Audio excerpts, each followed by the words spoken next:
สบายดีและสวัสดีจ้าพี่น้องสบายดี FC ทุกคนเนาะยินดีต้อนรับเข้าสู่ช่องเพดิสาราคือเก่าเนาะมื้อนี้ก็เป็นมื้อสุดท้ายนะพี่น้องก็คือรอบชิงชนะเลิศของการแข่งขันกีฬาบานเตะชิงคันฐานเจ้าเมืองบุญนมัสการภาษาแดนหินของประจำปี2025นะพี่น้องก็คือเดินใหม่เนาะที่ซักแคสได้เจ๊ไปเนาะตั้งแต่คลิปก่อนนะนี่เนาะพี่น้องเมื่อนี้ก็เป็นหอบซีนชนะเลิศทีมไซนิลันแล้วก็ทีมซอปอพุษณาเนาะก็คืออยู่ในเมืองเซปทองอะไรเนาะพี่น้องพระเจ้าก็หอบซีนมือนี้นะก็มีแต่ซองปู่ที่1ที่2นี่แหละมาหยาดกันในมือเนาะเดี๋ยวเราสิไปถ่ายคลิปพี่น้อง FC เบิ่งนำกันนะพี่น้องเอาไพ่ชนะเดี๋ยวเรามาหลุดนำกันคนก็คือแหน่เต็มสนามแห้งเนาะเพราะมือนี่ก็เป็นมือสุดท้ายเนาะรถก็แบบจนชิเต็มเดินแล้วพี่น้องจะให้กับมาให้เถิงคือเก่าตามเคยเนาะกับแม่กับนักสาวให้เถิงตามเคยจ้ะพี่น้อง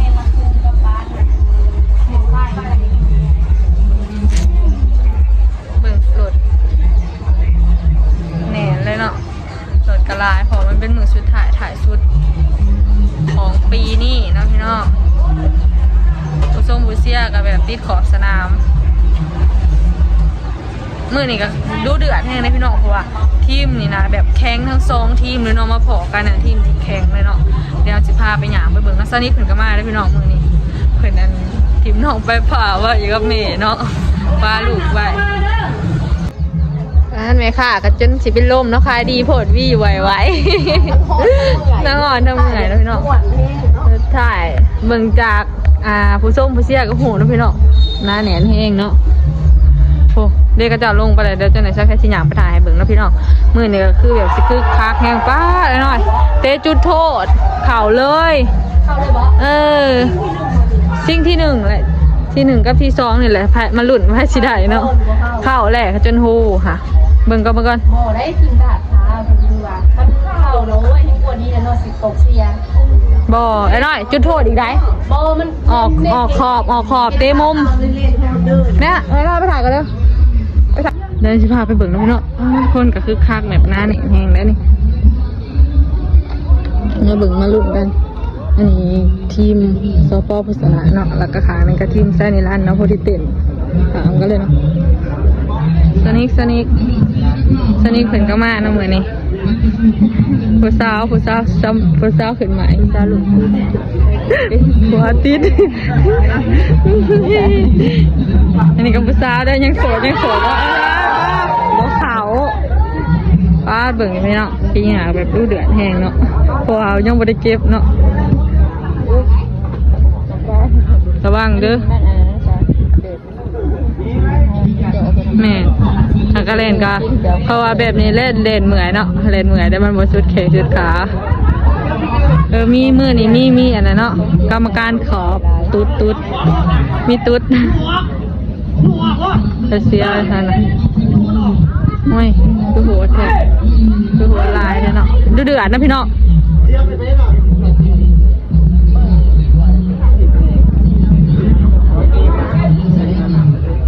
ดูเดือดแห้งเนาะจับตาซอปอพุษณากับไซนิลันสีแดงนะไซนิลันเนาะส่วนลายเหลืองโอ้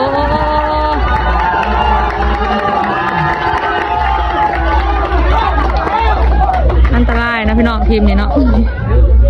หัวลายเลยสีแดงค่ะเด่นะกันแล้วก็ลง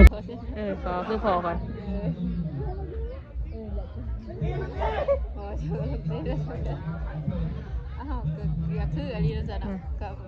ใจเย็นเด้อ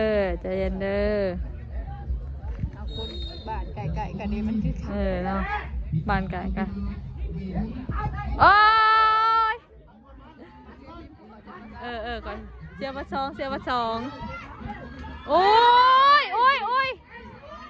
ผู้เปล่าอ่ะลุกเลยเนาะลุกเลยโอ้ยยำแยมนี่แหละกันยิ้มตีกับ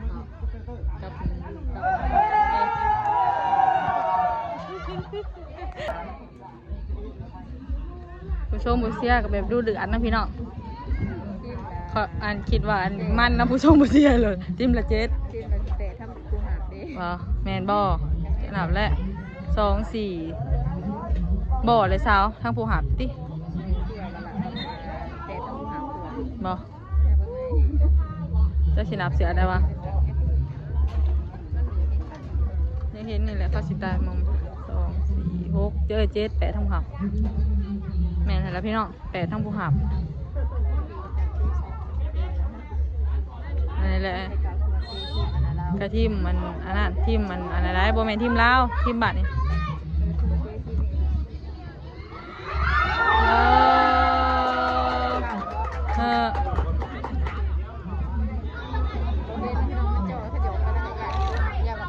เออกระยอกกระแยกคือท้าไปหัว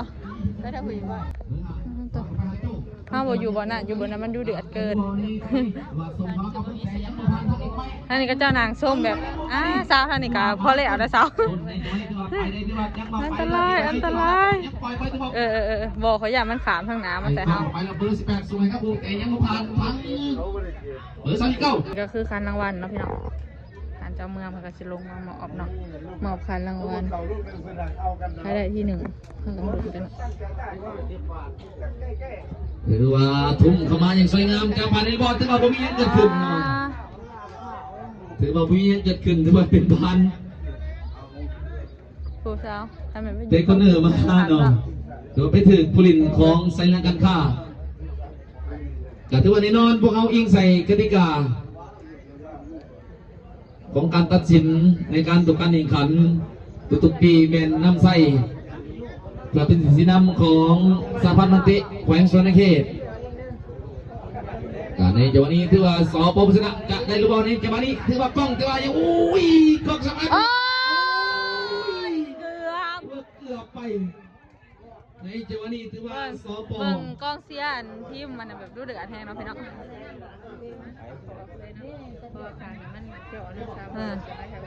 อาจจะไม่ได้ง่ายๆเลยเอกมัย69ทีมศาสตร์ลาวเนาะก็ถือว่ากองหน้าของทีมศาสตร์ลาว69ก็ถือว่าความตัดสินใจถือว่าเด็ดขาดเนาะแต่ว่าไปนี่จะมาดีถือว่าแห้งขึ้นไปเป็นบ้านตั้งเกะจากหน้าประตูของสปปสระได้ยังก็ถือว่าได้แต่ทีมแมนอยู่ในระดับแถวหน้าของแขวงก็ถือว่าเป็นนักกีฬาระดับในเล่าลีก2บ่จะเป็นทางสวรรค์เด็กและผสมแขวงสวรรค์เขตกับรวมในมหกรรมกีฬาระดับชาติเนาะโดยเฉพาะก็คือนักกีฬา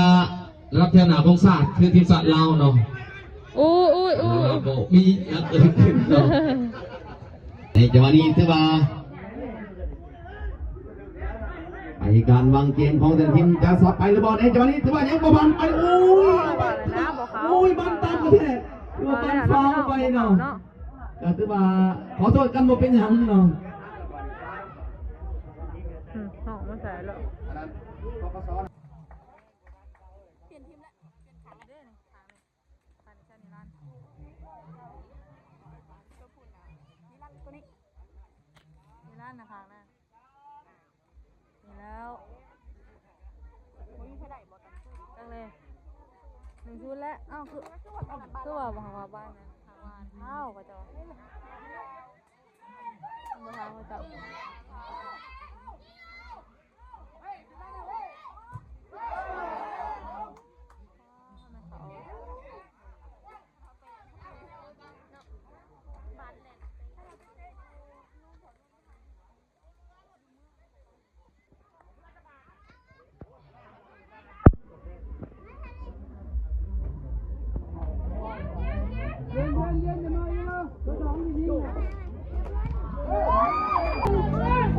กับข่าวเนาะเมื่อกี้นี่เนาะนี่นั่งมายืนข่าวพี่ว่าอย่างนั้นบ้านเถอะขึ้นมา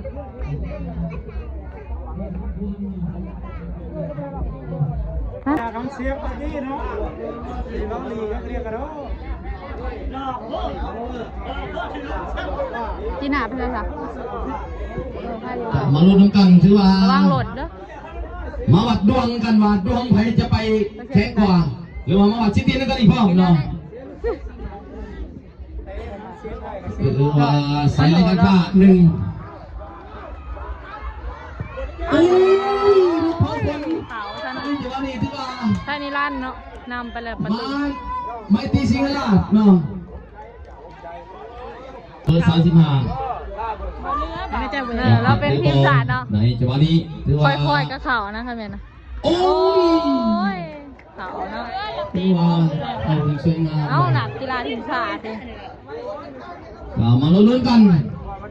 ค่อยๆแต่ก็โค้ม ผู้ ๆ ยิง เนาะ ที่ได้ทามาเซฟได้ที่ว่าซอปอสนับไปเลย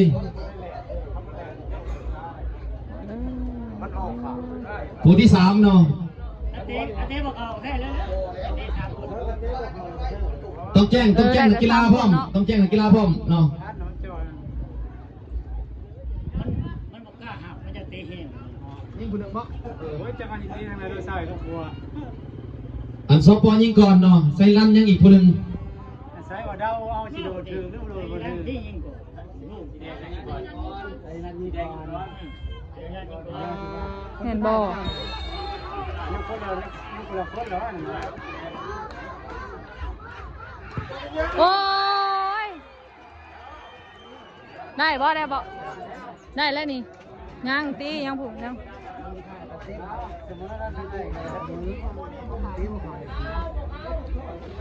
ก็ถือว่าสปอเป็นผู้สุดท้ายเนาะ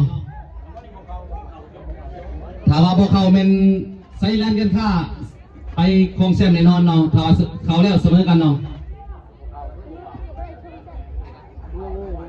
ตาลังยาวจะมันหย่วงไปเลยปะจ๊ะข่าวอีบ้านอพี่น้องมาหลุนกันเนาะ โอ้ยเข้าไปอย่างสวยงามก็ถือว่าเอาอีกผู้หนึงเนาะผู้ลินทีมละคนเท่านั้นเนาะถ้าว่าทีมได้พลาดแมนทีมนั้นโอกาสใส่ละกันค่าซับไปโอ้ยกลัวไปเนาะระวังออกไปเนาะผู้ทรงผู้เสียถือว่าไป ประมาณนี้เนาะพี่น้อง นี่ในศพนี่เนาะ เนาะพี่น้องมันก็มอบรางวัลเนาะทีมชนะใบก็คือซอปอชนะเนาะนี่เนาะทีมสีเหลืองนะพี่น้องนี่แบบรุนแรงเลยทีมเนี่ย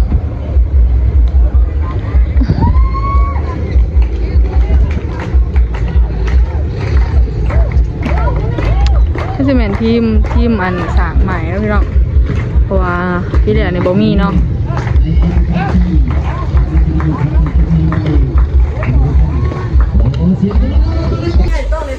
ถ้าถามมาตอนนี้ก็ขำเรียบร้อยแล้วจ้ะพี่น้องนักกีฬาเฮาก็เมื่อเรียบร้อยเลยเนาะผลออกมาก็คือทีมชนะก็คือทีมซอปอผู้ชนะนะพี่น้องลายเสือสีเหลืองแขบดำเนาะสักแค่กะเก็บอาหารน้ำมันนี้เนาะเครื่องเขาคล้ายกะน้ำมันนี่ก็เบิดเนาะลูกศิษย์นะย่างพี่น้องเอ้ยมือเนี่ยอุตสาห์ลายผมเป็นมือสุดท้ายคนกะลายเนาะมันกะสีอ่อนๆเนาะพี่น้องบอกว่าเจ้ากินงานบุญเนาะนี่เต็มเบิดเลยนี่แม่นเบิดอ้อมแม่แถวนี่แหละเนาะงานบุญกับใกล้ๆเนาะเพราะว่าแต่ละปีนะเตะอยู่เดินบ้านมอซอนหินอยู่บ้านโนนดอกไม้พี่น้องแต่ว่าปีนี้มาเตะอยู่ปฐมบันทินแล้วก็ใกล้กับวัดเลยเนาะพี่น้องใกล้กับบ่อนงานเลยเตรียมเก็บของเนาะเก็บของง่ายกลับบ้านนะจ๊ะป้าสรุปงานน้ำพี่น้องแม่ค้าก็ค่ายให้กรรมการแล้วก็กินน้ำเด้อมาบิ๊กมาไหมเก็บงานเนาะเก็บงานเก็บงานสรุปนี่เด้อ